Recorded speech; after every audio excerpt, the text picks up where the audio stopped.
Assalamualaikum ya akhi ya ukhti. Assalamualaikum ya akhi ya ukhti.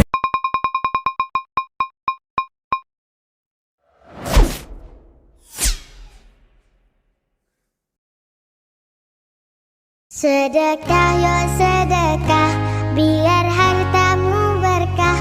Allah Maha Pemurah, pasti akan ditambah.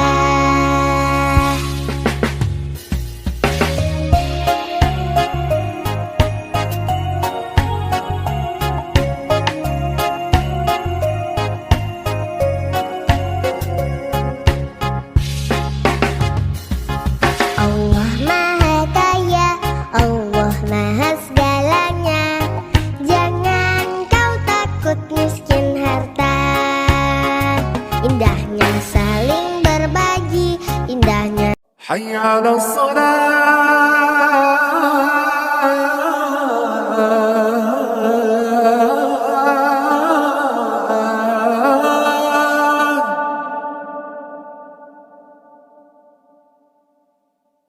Hayya 'alas salat.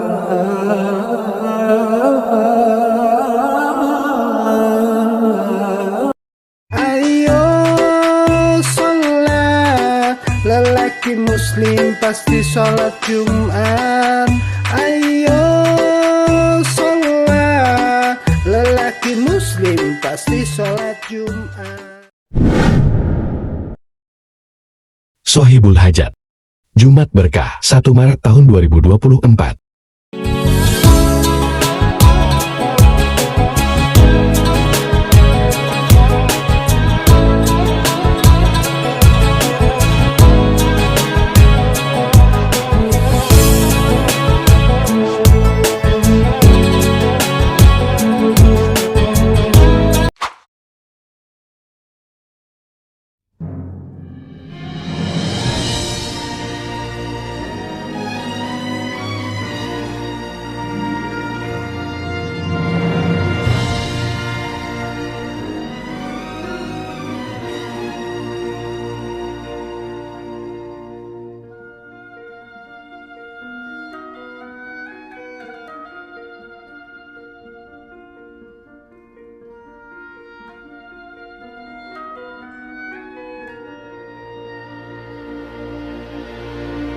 Allahumma salli ala sayyidina Muhammad wa ashghili zalimin bil zalimin wa akhrijna min bainihim salimin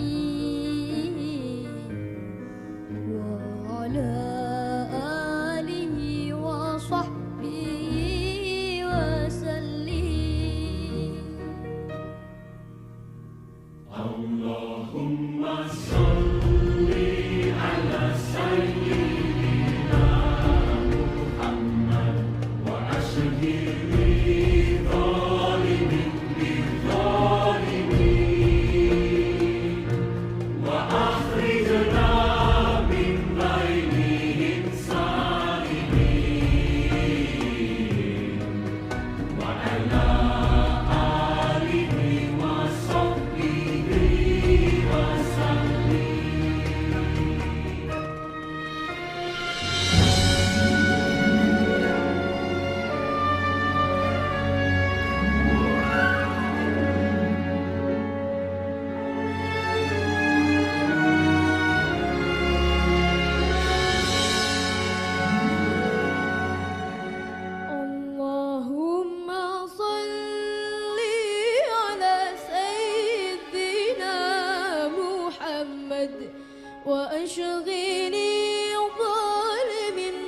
zalimin wa akhrijna min bainihim salimin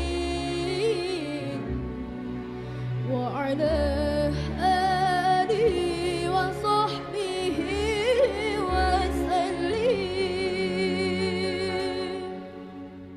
Allahumma salli ala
Video pembelajaran.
Video pembelajaran.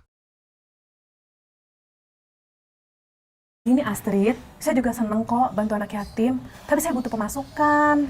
Iya, tapi kan Bu kemarin saya... Gini, kemarin kan kamu bayarnya bulanan, janjinya tahunan, dilunasin dong. Iya, tapi... Cuma 6 juta, kemarin 12 juta udah lunas. Di Astrid kan sarjana, kerjanya bagus, masa nggak ada uang? Iya, tapi... Kalau sesuai perjanjian, dilunasin. Kalau udah lunas juga saya nggak akan bawel kok. 1 minggu ya Bu? 3 hari, soalnya udah ada kontrak lagi. Ya? Dapat uang dari mana coba?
Aku cek dulu ya. Waalaikumsalam. Bagas ya? Duduk. Bagas. Bu. Iya, jadi gimana, Gas? Gini Bu, mau nanya dulu. Kira-kira saya masih bisa tunda buat bayaran kuliah nggak Bu? Bisa sih sebenarnya, tapi kan bentar lagi UAS. Nanti kamu nggak bisa ikutan loh. Beneran nggak bisa ikutan ya Bu ya? Bisa kok. Beneran? Iya, kalau udah bayaran bisa. Itulah Bu. Bu Dede, ih, kesini aja anak orang. Sebenarnya sih saya bisa bayar.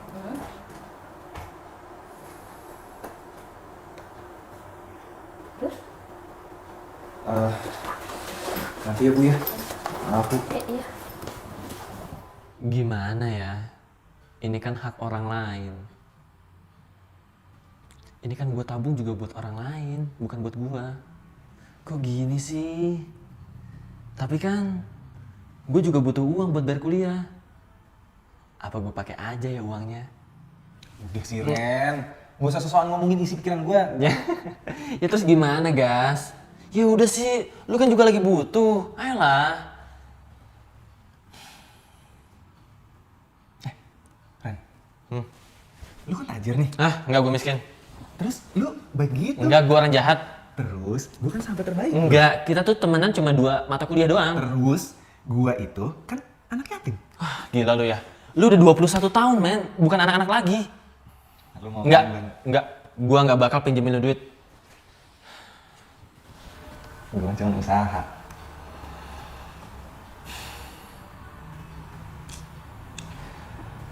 Susah banget ya cari duit ya. Itu duit tuh di kantong lu. Tit, ini itu punya orang lain. Punya orang lain gimana? Itu duit lu. Ren, di dalam harta kita itu selalu ada hak orang lain. Nah, terus lu ngapain nyimpen uang itu? Bukannya lu kasih ke orang langsung? Itu kan. Berarti lu pengen tuh pakai uang itu buat keperluan sendiri. Iya dong.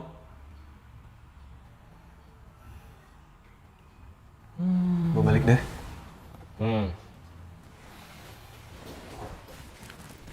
Assalamualaikum. Waalaikumsalam. Hati-hati, Gas.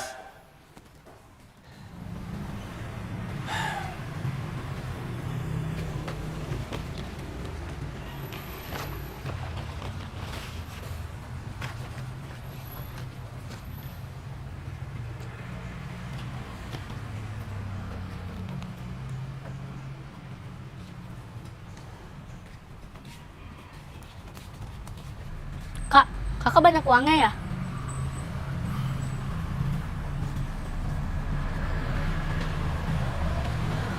Enggak. Saya malah lagi butuh uang. Itu di tanganmu siapa? Saya. Kak, aku bagi uang dong. Aku belum bayar uang sekolah. Emang berapa bayarannya? 6 juta, Kak. 6 juta? Emang kamu sekolah di mana? Sekolah aku sih bayaran 600.000. Cuma kata guru aku kalau membantu orang nggak boleh setengah-setengah. Aku mau bantu adik-adikku juga. Ada yang sakit, ada yang belum bayar sekolah, ada yang susah makan. Jadi aku hitung-hitung aku butuh 6 juta, Kak. Gue bahkan belum bilang mau bantu. Maaf ya, Kak. Apa? Stop! Bayar dulu! Bayar dulu! Stop, Bang! Bayar dulu, tarik bedanya. Stop, Bang!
Batrit, itu dapat uang dari orang baik.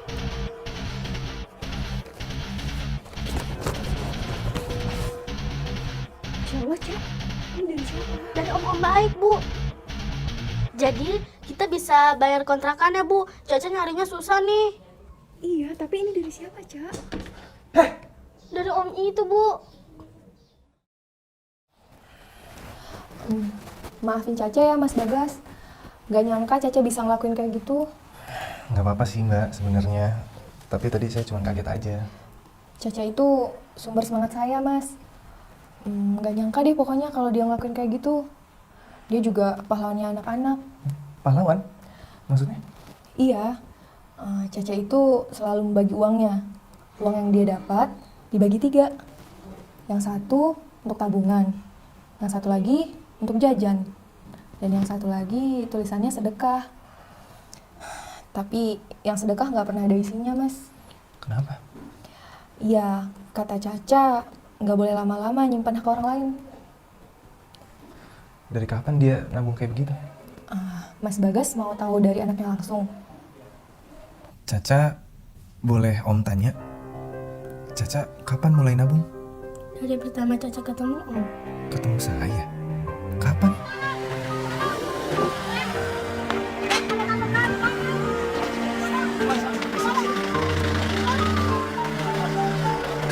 Kamu tanya, ayo ikut Om turun ya. Ayo cepet, Mas, tolong bantu ambilin taksi Mas, rumah saya di dekat ya.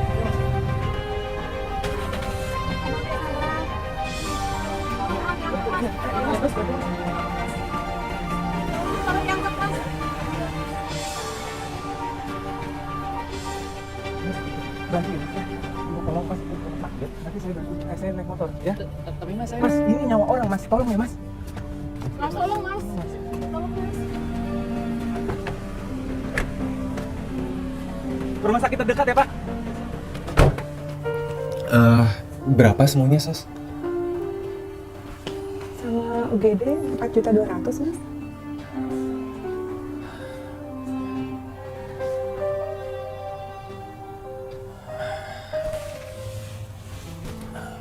Sus, maaf. Tunggu sebentar ya, Sus. Kamu namanya siapa? Caca Om. Caca punya nomor telepon orang tuanya. Alamat rumahnya? Caca sama Arman anak panti Om. Arman adik kamu ya? Kalau alamat panti kamu tahu? Jangan kasih tahu panti Om, kasihan Bu Astrid. Bu Astrid udah banyak kita repotin. Aduh, emang gak ada uangnya lagi. Maafin Caca Om, Caca udah ngerepotin Om. Enggak, Caca gak ngerepotin. Udah jangan nangis, Caca. Gini aja deh, Caca ikut Om, kita ambil uang ya. Ayo. Ayo, Caca, masuk, Caca. Udah, gak apa-apa, kamu duduk dulu. Minum dulu aja ya.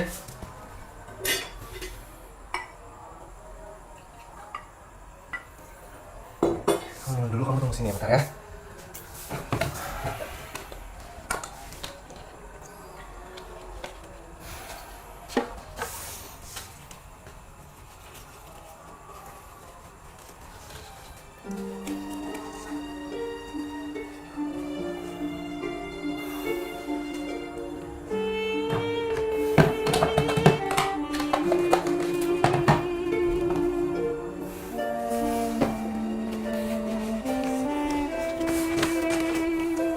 Yuk, ayo, Cak.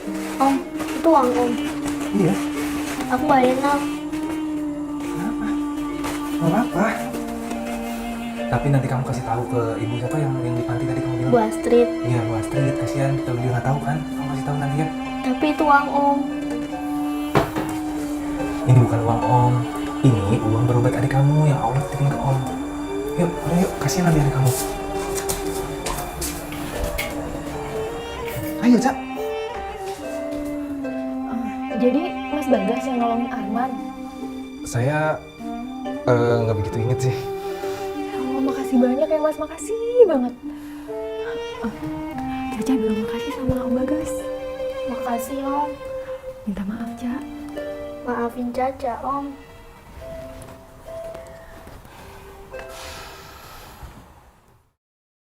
Terus? Ya, duit yang buat bayaran gue kasih mereka semua. Lah kok? Ya harusnya kan itu emang uang sedekah, cuman gue yang nunda. Lagian gue juga sih yang terlalu boros. Uang buat bayaran, tabungan buat bayaran kuliah juga gue pakai. Terus kuliah lu gimana? Ren, bukan kadang, sering kita lupa sebenarnya ada sedikit hak orang lain di harta kita. Padahal yang sedikit buat kita itu buat mereka banyak. Padahal yang sedikit itu lebih memuliakan kita di mata Sang Pencipta. Kuliah lu gimana? Paling ntar gue nego lagi. Susah soalnya. Udahlah, gue talangin dulu. Seriusan lu? Iya serius, tapi jangan lupa bulan depan ganti. Iya, tinggi banget Ren. Iya. Udah. Ya, lagian mungkin itu bukan duit gue. Mungkin itu uang SPP lu yang Allah titip ke gue.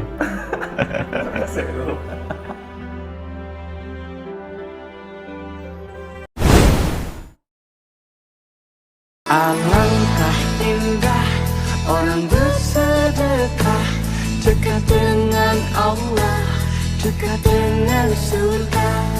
Takkan berkurang harta yang sedekah, akan bertambah, akan bertambah. Allah Maha Kaya yang Maha Pemurah, yang akan mengganti dan membalasnya. Allah Maha Kuasa yang Maha Perkasa, semoga akan membalas surga. Oh indahnya saling berbagi, saling memberi karena Allah. Oh indahnya saling menjaga, saling mengasihi karena Allah.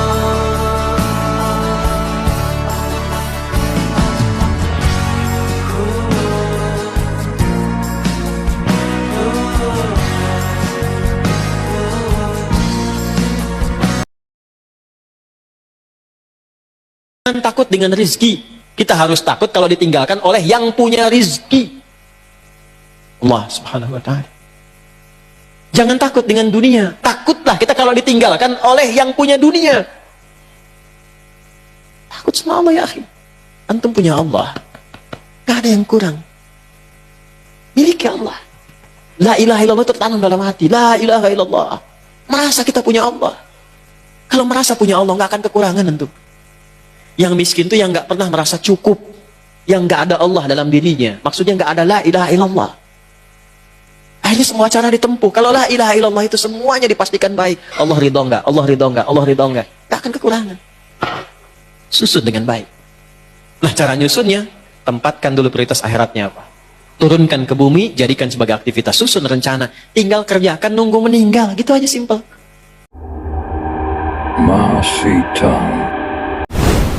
Negeri Cina itu kan dicipta oleh Mao Zedong itu komunis. Tapi setelah dia berkuasa sekian dan sekian, punya penyakit gatal di kulit, di lengannya ini gatal. Dikukur ini kelihatan oleh rakyatnya yang mempercayainya dia. Tetapi ternyata waktu ngukur-ngukur dan nan kunjung sembuh ini, dia mengatakan, oh my God. What's meaning? Oh my God. Wahai Tuhanku. Kaget itu anak buahnya yang tadinya there is no God, tidak ada Tuhan. Kok akhirnya kena gatal kok oh my God. Kaget itu. Wahai Tuhan, kamu percaya adanya Tuhan. Baru. Banyak yang mengatakan, ketika suatu saat nanti menjelang ajal, kita akan melihat kembali cuplikan-cuplikan hidup kita yang sudah kita lewati. Dan kita akan sadar bahwa sesungguhnya ada satu hal yang sungguh-sungguh berarti dalam hidup ini, kamu gak akan khawatir dengan berapa banyak uangmu, berapa banyak gengsimu, kekuasaanmu, hartamu. Tidak. Saat itu mungkin kamu akan tersadar bahwa ternyata semua hal itu sesungguhnya hanyalah ilusi. Anda sebagai seorang muslim dimudahkan oleh Allah dan dimanjakan. Begitu lahir orang tua muslim sudah dikasih tahu, Tuhanmu itu namanya Allah. Begini caranya kamu menyembah, sholatlah 5 waktu. Caranya seperti ini, tinggal wudu, kemudian sholat, hadap kiblat, tutup aurat. Disampaikan mana halal, mana haram. Punya panduan hidup, sehingga kita terkontrol dalam kehidupan kita. Tidak ada orang yang lebih rapi dari seorang muslim. Semua hidupnya tertata, makanannya, minumannya, pergaulannya, pendapatannya, semuanya ditata rapi. Bahkan hubungannya dengan Allah ditata bagaimana dia harus menyembah Allah. Ada kitab turun dari langit, Al-Quran merincikan semua hukum-hukum. Apalagi yang kurang kira-kira tanda-tanda kebesaran Allah. Dan Allah memperingatkan kepada kita, siapapun yang beriman dan patuh akan saya luaskan rezekinya, saya akan penuhi semua kebutuhannya. Dan siapa yang melanggar, maka akan aku hukum. Kalau fenomena ini semua sudah jelas Allah itu ada, kenapa masih ada orang yang berpikir untuk melakukan kemaksiatan kepada Allah? Jadi di surga teman-teman, target kita memang. Target kita abadi di sana, dunia sebentar. Dunia ini hanya kita akan lewatin. Kata Nabi SAW, perumpamaan saya dengan dunia, seperti orang yang sedang musafir, penat, duduk di bawah sebuah pohon, beberapa saat penatnya hilang, dia akan pergi. Tidak boleh jadi target utama. Target kita akhirat teman-teman sekalian. Maka jangan semuanya jadi asas. Ingat, mobil mewah, rumah yang mewah, tas yang bermerek, harta yang menumpuk, itu hanya, kalaupun mobil kita bagus, paling jauh hanya diparkir di pagar kuburan, di luar pagar kuburan. Nggak akan ada dimasukkan liang lahat, tas bermerek, segalanya tidak ada. Kita lahir dengan telanjang badan, dibungkus dengan satu lembar selimut, kita juga meninggal dibungkus dengan kain kafan saja. Nggak ada yang dibawa, semuanya akan ditinggalkan. Maka jangan jadikan dunia sebagai target. Untuk apa jor-joran ribut gara-gara urusan dunia? Gitu kan? Ada orang rebut-rebutan warisan sama saudaranya hanya karena masalah dunia. Dunia ini kecil Bapak Ibu sekalian. Sementara Allah SWT gak usah kamu minta tambahan. Begitu kamu puji Allah, asyukur, itu diantaranya adalah ats-tsana' bil lisan. Dalam arti syukur itu diantaranya memuji dengan ucapan syukur. Ya Allah terima kasih, ya Allah terima kasih. Belum kamu minta, Allah ngomong tambahi. Asik atau gak asik? Asik. Jadi kalau doanya pengen cepat kabul, doanya pakai apa? Hati yang berbahagia.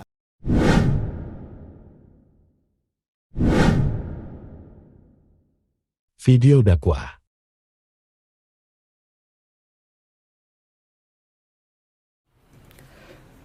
Pada suatu hari, di dalam hadis yang diriwayatkan Ibnu Majah dari Al-Bara' bin Azib radhiyallahu anhu, dia mengatakan suatu hari kita duduk bersama Nabi SAW.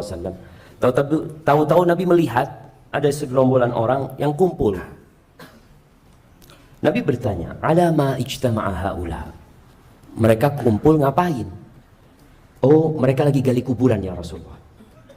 Mereka lagi gali kuburan, artinya belum, mungkin jenazahnya belum dibawa ya, mereka masih gali kuburan. Nabi SAW tahu-tahu dengar gali kuburan, beliau bangkit, beliau terburu-buru berangkat menuju kuburan itu.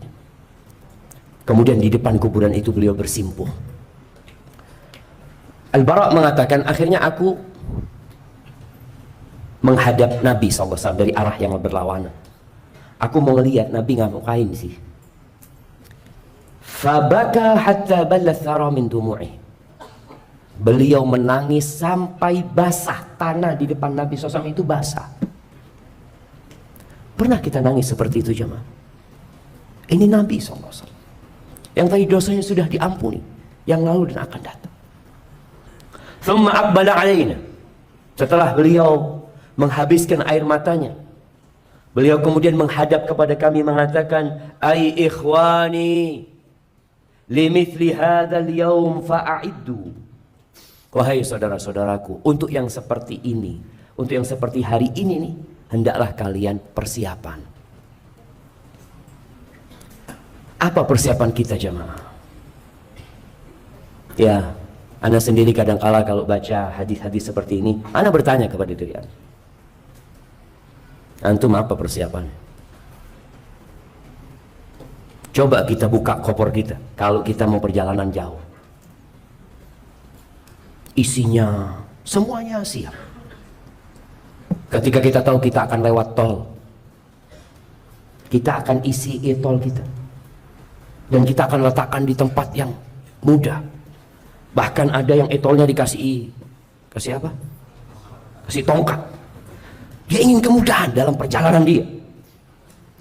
Dulu kalau Anda melakukan perjalanan sama orang tua, itu biasanya beberapa hari sebelumnya sudah bikin lontong yang ada isi dagingnya. Apa namanya? Aram-aram disiapin ya. Nanti bawa termos isinya teh apa sih? Karena kita mau melakukan perjalanan, jemaah. Kita ini kadang-kala persiapan untuk perjalanan nggak ada, yang ada persiapan untuk tinggal. Untuk tinggal di sini, di BSD. Antum persiapan itu. Antum isi rumah antum dengan segala yang antum butuhkan. Nggak apa-apa, silahkan. Tapi untuk perjalanan tolong diisi juga gitu. Rasulullah SAW menyuruh kita untuk sering-sering mengingat hadhimul ladzat. Aktsiru dzikra hadhimil ladzat. Kalian perbanyak mengingat pemutus kelezatan. Yakni maut, kematian ini. Sehingga orang kalau ingat dia akan persiapan. Tapi kalau tidak ingat, ya udah. Biasanya kalau pulang dari kajian, semangat. Nanti kumpul sama istri, kumpul sama anak, melihat isi dompetnya, mulai yang didengarkan di kajian, lupa sedikit-sedikit. Wajar, nggak masalah. Nanti datang kajian lagi untuk dicas kembali. Ana Ustaz, terus terang Ustaz, ana ini kalau baterai HP itu sudah mulai dicas sedikit, cepat habis ya, apa namanya? Apa? Soak. Hah? Udah mulai soak gitu jemaah. Akhirnya orang ini sering-sering mengecas handphonenya. Kita lihat dia, belum setengah hari udah dicas lagi. Terus cas seperti itu. Dan kalau sudah lemah, ahsan diganti baterainya. Kita pun kadang-kala seperti itu. Perlu ganti baterai, perlu ganti suasana, perlu ganti kawan, perlu ganti majelis, supaya baterai kita nggak cepat habis. Dunia ini Allah menyebutnya la'ibun walahu, permainan dan senda gurau. Kita lihat semua bermain-main. Apalagi dengan adanya handphone, semakin lengkap permainan itu. Manusia terus berebut harta, tidak puas memandang wanita, berburu tahta. Yang muda, yang tua, tenggelam dalam buayan dunia ini. Dia berpikir akan hidup lebih lama di muka bumi ini dengan banyaknya harta dia. Dia berpikir kalau dia berkuasa, maka anak akan tambah usianya. Nggak ada. Semua sudah ditetapkan. Dan kematian ini tidak kenal orang kaya, orang miskin. Nggak kenal orang tua, anak muda. Allah Azza wa Jalla mengatakan, فَإِذَا جَاءَ أَجَلُهُمْ لَا يَسْتَأْخِرُونَ سَاعَةً وَلَا يَسْتَقْدِمُونَ. Kalau datang ajalnya, waktunya telah tiba, selesai. Nggak bisa maju, nggak bisa mundur. Makanya orang kalau sudah datang kematian, dia mulai kebayang. Ada yang mengatakan, Qala Rabbi rji'un. Ya Allah, kembalikan aku ke dunia, ya Allah. Kembalikan aku ke dunia. Kenapa? Karena semua kelezatan putus sudah coba. Semua hasil usaha dia tiada guna. Maka dia ingin balik. Ketika Allah menganjurkan kita untuk bersedekah, wa anfiqu mimma razaqnakum min qabli ay ya'tiya ahadakumul maut. Kalian sedekah sebelum datang kematian. Loh, kapan datangnya kematian? Nggak tahu. Berarti sedekahnya kapan? Ya sekarang. Kalau engkau pagi jangan nunggu sore, bisa jadi kematian datang waktu duha. Kalau engkau sedang waktu duha, nantilah aku mau sedekah. Sekarang sedekahnya. Karena belum tentu kita sampai ke waktu maghrib. Ketika datang kematian, orang ini mengatakan, laula akhartani ila ajalin qarib. Ya Allah, kalau engkau undur umurku, waktuku sedikit, 5 menit umpamanya. Dia minta. Karena dalam waktu 5 menit itu dia bisa ngomong banyak. Dia bisa mengatakan, ya rumahku yang di sana itu wakaf buat masjid ukhuwah. Tapi sudah mati, bisa ngomong kayak gitu? Nggak bisa. Mobil anak kayaknya buat operasional masjid. Udah mati. Anakmu mau? Nggak ada. Anak ini cinta sama orang tuanya, tapi kalau urusan harta berantem sama kakaknya kadang-kadang. Itu yang terjadi. Coba kita renungkan jemaah. Kalau kita sedang melihat manusia yang biasa duduk bersama kita, tertawa, tersenyum, makan bareng kita, tahu-tahu berada dalam bungkusan kain kafan. Kalau itu kawan antum, antum akan buka, antum akan lihat dia. Sekarang coba kita bayangkan kita yang ada di dalam kafan itu. Kita mau dibawa sama mereka ke tempat yang sempit. Kemudian akan ditutup pakai kayu jemaah. Kita ngeliatnya kadang-kala nggak tahu di sini pakai sirap, kalau di Jember kadang-kala pakai bambu. Bambunya. Gimana kalau ana yang ada di dalam sana? Semua orang teriak-teriak kadang-kala hanya untuk membuang kita.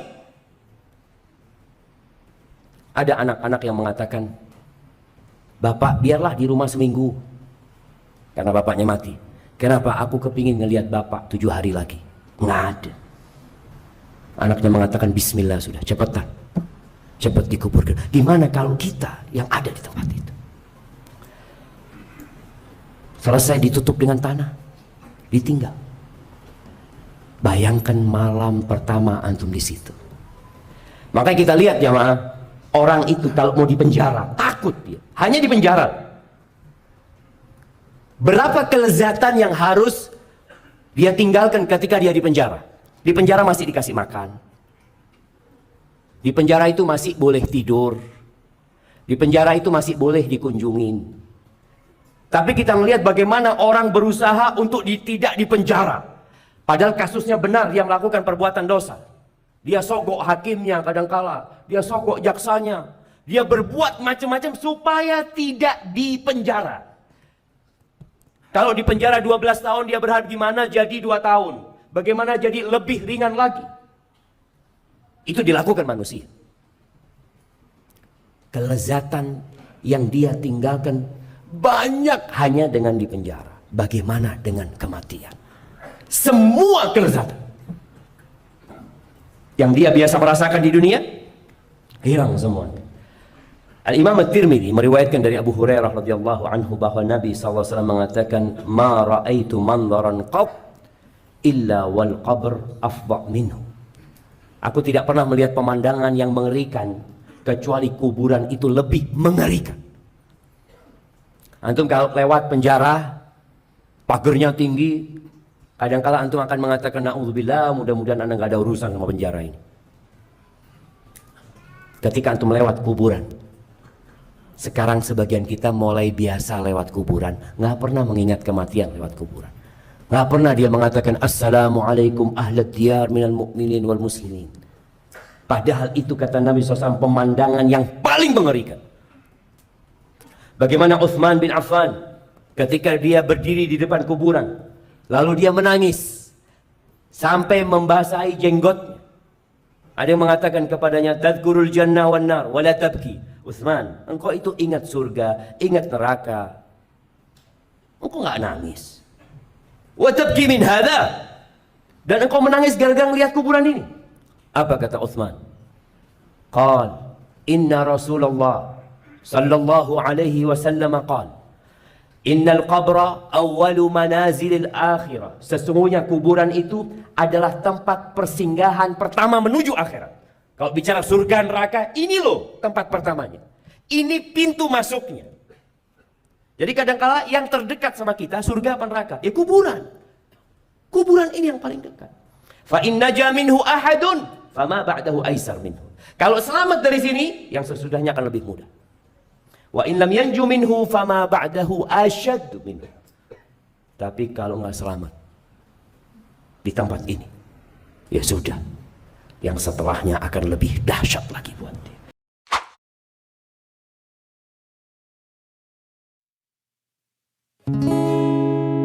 Astaghfirullah Rabbal baraya, astaghfirullah minal الخطايا أستغفر الله رب البرايا أستغفر الله من الخطايا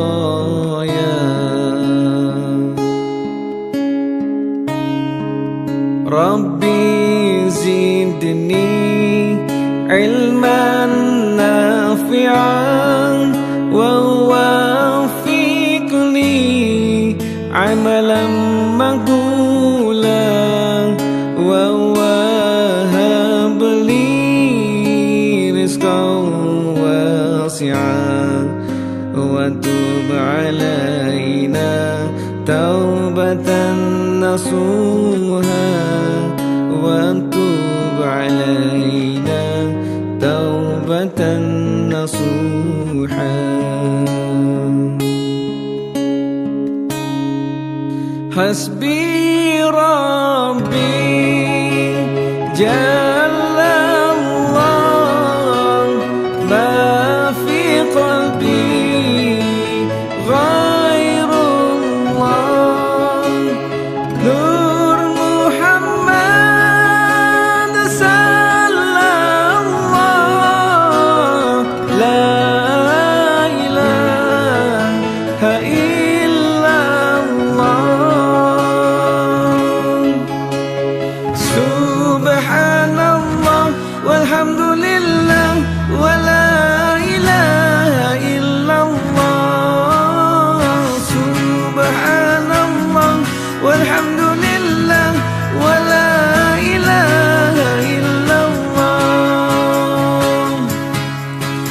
الله الله الله يا الله حسبنا الله حسبنا الله ونعم